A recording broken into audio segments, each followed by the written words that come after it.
कि महिलाओं की सुरक्षा और समानता को लेकर के जो आज अखिलेश यादव जी ने प्रेस कॉन्फ्रेंस किया है वो अपने आप में एक हास्यप्रद है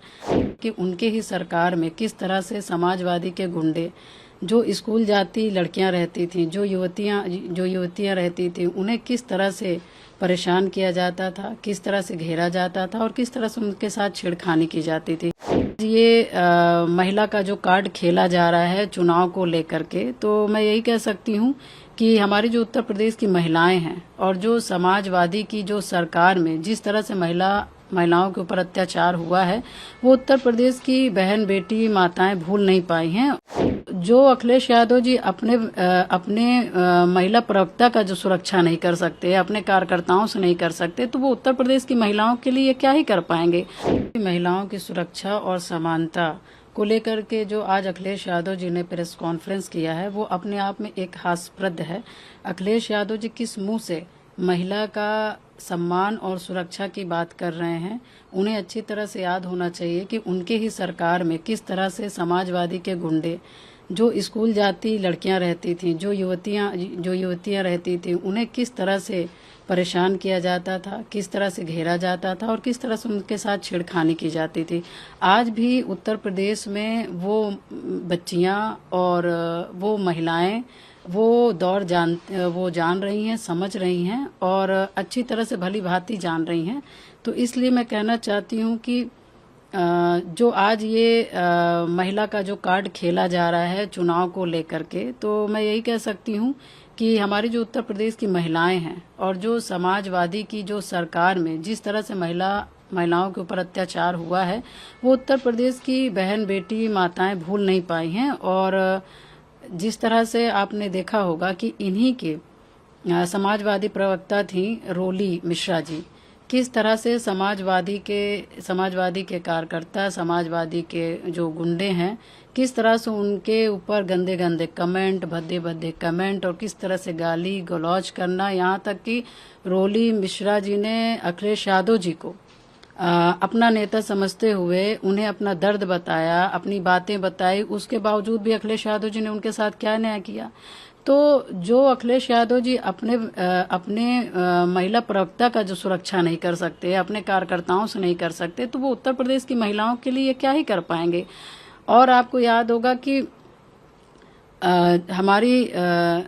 जब एक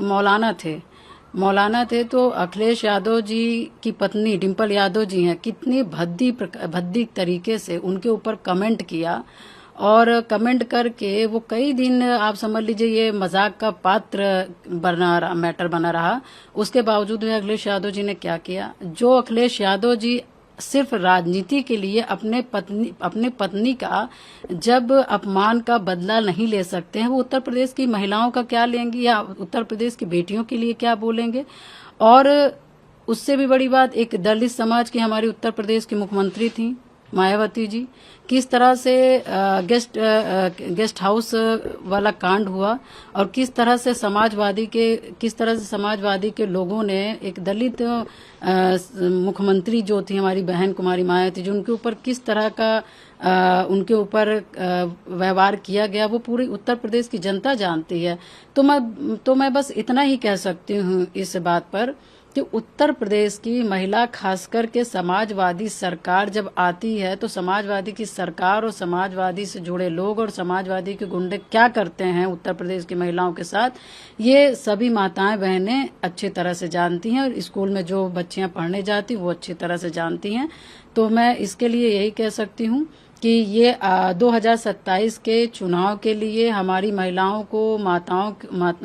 को और युवाओं को जो भी बरगलाना चाहें बरगला लें, मगर इनके बरगलाने में नहीं आने वाली हैं महिलाएं, माताएं हमारी। और इसलिए मैं मानती हूं कि उनको आज महिला सुरक्षा और समानता की तो बात ही नहीं करना चाहिए, क्योंकि जब इनकी सरकार थी तो इन्होंने दिखा दिया है कि ये कितना महिलाओं को सम्मान देते हैं। इसलिए महिलाएं इनके इस जाल में नहीं फंसने वाली या इस जाल पे नहीं वो करने वाली। और आपका 2027 में आने वाले चुनाव के ऊपर क्या कहना है? देखिए, मैं 2027 के चुनाव के लिए यही कह सकती हूँ कि हमारे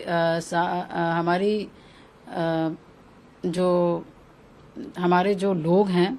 हमारा जो बीजेपी के जो हमारे कार्यकर्ता हैं, बीजेपी के हमारा जो संगठन है, जो भारतीय जनता पार्टी के जो लोग हैं, वो बहुत मेहनत कर रहे हैं। और आप अच्छी तरह से सभी लोग जानते हैं कि भारतीय जनता पार्टी के नेता से लेकर के, कार्यकर्ता से लेकर के सभी लोग 24 घंटा काम करने वाले हैं, संघर्ष करने वाले हैं। और इन्हीं नीति के साथ हम सभी लोग 2027 के चुनाव में उतरने वाले हैं। और क्योंकि